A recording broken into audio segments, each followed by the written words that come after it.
Hello and welcome to this edition of Berkshire Senior TV, a presentation of Elder Services of Berkshire County. I'm Bob Dean, I'm your host for today's show, and today we're going to be having a conversation with State Senator Ben Downing. Welcome, Ben. Thanks for having me, Bob. Well, we're glad you could be here, Ben.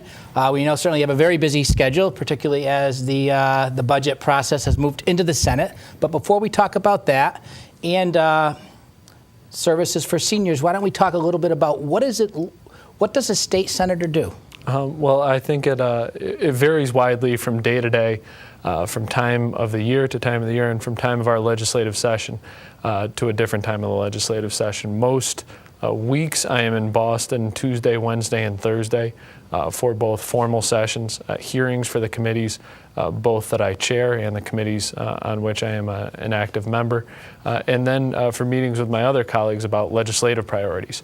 Then I tend to be around my district, starting first and foremost in Pittsfield, the city I live in, on Friday, Saturday, Sunday, and Monday. So my time is split half and half, and when I'm in the district, I'm generally in meetings with different advocacy organizations, different businesses, talking about concerns that they have, issues that they face, in which the state plays a role, and then trying to learn from them and see how I can sort of mix the two together, how I can better advocate for their needs in Boston and better explain to individuals in the district how we're trying to meet their needs throughout the legislative process. Ben, when you talk about being in the district, you mentioned Saturday and Sunday. I take it that this isn't a Monday through Friday 9 to 5 kind of job, that you're working evenings and you're working Saturdays and Sundays. No, it varies widely. There are lots of nights where you end up out at events. A lot of those are great events, celebrations of positive things that are going on in the district. I know you recently had the volunteer celebration for Elder Services, and then I was recently at a gala for community access to the arts, a great group out of South County that's doing more work countywide to help individuals with disabilities be able to participate in the arts and the cultural economy here in the Berkshire. So while it is a job that is demanding in the sense that it is 24/7, 365, it's one that I take a lot of enjoyment in, and really try and talk to people about the positive things that are going on that they may not be aware of. And I think certainly you need a lot of energy and a lot of stamina, which you seem to have both of those. Yeah, that and caffeine. And caffeine. And a car that has good mileage, Absolutely. of course. Absolutely. When you were talking about when you're in Boston, you had mentioned some committee work. Could you share with us what are some of the committees you're on, and, Sure. and what do those committees do? Sure. Well, I'm chair of the Revenue Committee, which will handle any tax proposal, both those relative to state tax, the income tax, sales tax, gas tax, what have you, and also proposals relative to local property taxes. I'm also the vice chair of the Committee on Higher Education, on which I'm an active member, dealing with issues both relative to UMass, MCLA, BCC, and our entire public higher education system, but also matters that affect our institutes of private higher education, like Williams and Simon Rock and others like that. And then I'm a member of the Ways and Means Committee, which will craft this year's budget in challenging economic times. I'm a member of the Economic Development and Emerging Technologies Committee, along with Representative Geyer and Pignatelli, who are both on that committee with me, and Representative Speranzo and Geyer are both on the House Ways and Means Committee. So we all work together a great deal on those committees. Largely, the majority of my work is my work on the Revenue Committee because I'm the chair of that committee, and because at this difficult economic time, just as household budgets are tightening and businesses' budgets are tightening, so too is the budget for the state of Massachusetts. We've had both Representative Pignatelli in April and Dennis Geyer in March on, and one of the questions on the show.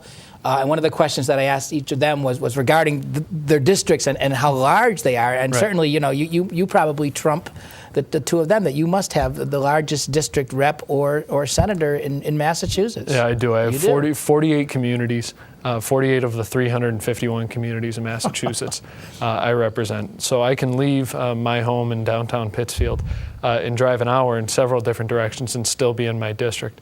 I was recently down in Sandusfield for one of a series of coffee and conversations we've been doing in the smaller towns. I was just up in Florida before that. We'll be off to Hawley in a bit. I have one coming up in Chesterfield. So I put a lot of mileage on my car. Yes. And I get to see a lot of the beautiful assets and attributes that Berkshire County has to offer. And that really is, it's a joy to me, and it helps me be a better advocate moving forward and a better advocate in the State House.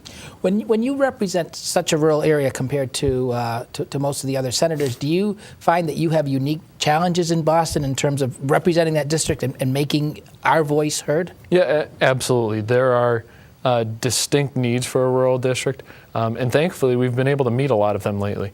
It is not just myself who has a rural district in the Senate.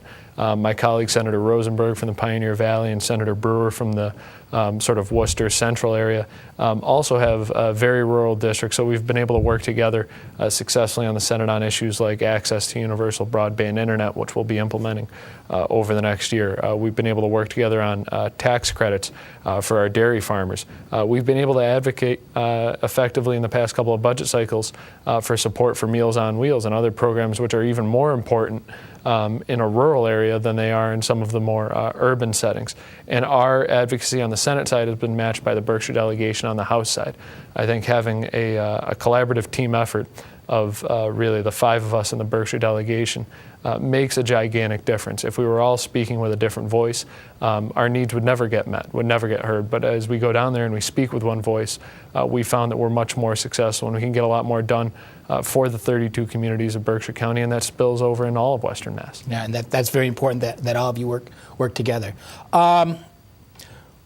One of the things in terms of voices that we hear at Elder Services is over and over again from seniors that if or when they need long-term care services, they want to receive them at home. Mm-hmm. They want to stay in their own home and in their own community for as long as possible. And we have seen some movement over the last few years in that direction, leaving aside for now, and I know we can't leave it aside for very long, the dollar part of it, because we'll talk about that later. Is that, in your opinion, the direction that the Commonwealth should be going? More home and community-based services for seniors, more options for seniors at home? Yeah, absolutely. And I think for a diverse set of reasons, it is the direction that we should head in.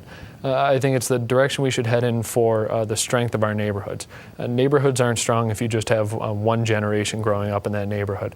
I was lucky enough to grow up one street over from where my dad grew up, where my grandmother lived until she passed away a few years ago.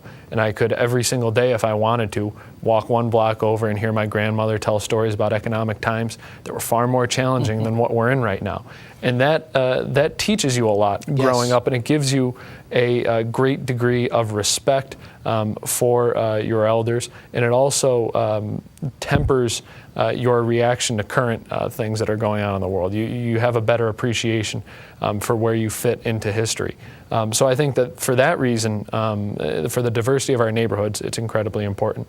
And I think for a reason that you alluded to, financially, it's important. It is not sound fiscal or economic policy for the state to be subsidizing institutions where we pay to keep the lights on. It makes a lot more sense to be building strong communities where everyone can live in the least restrictive setting that they want to live in and be active members of their community if they so choose.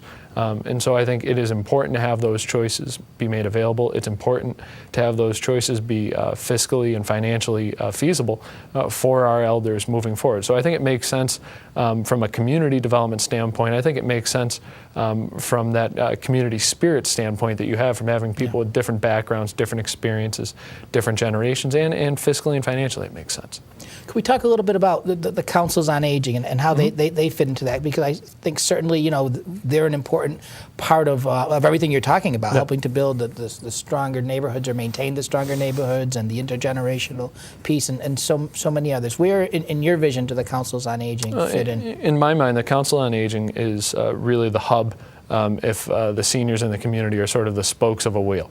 The councils on aging provide those core set of services, make sure that seniors, no matter the setting that they're in, have access to what they're entitled to, whether it's Meals on Wheels, whether it's simply being able to get together with a friend who they can't get together with in any other setting, providing transportation, any number of different services, again, which are far more important in more rural settings, in small towns, being able to bring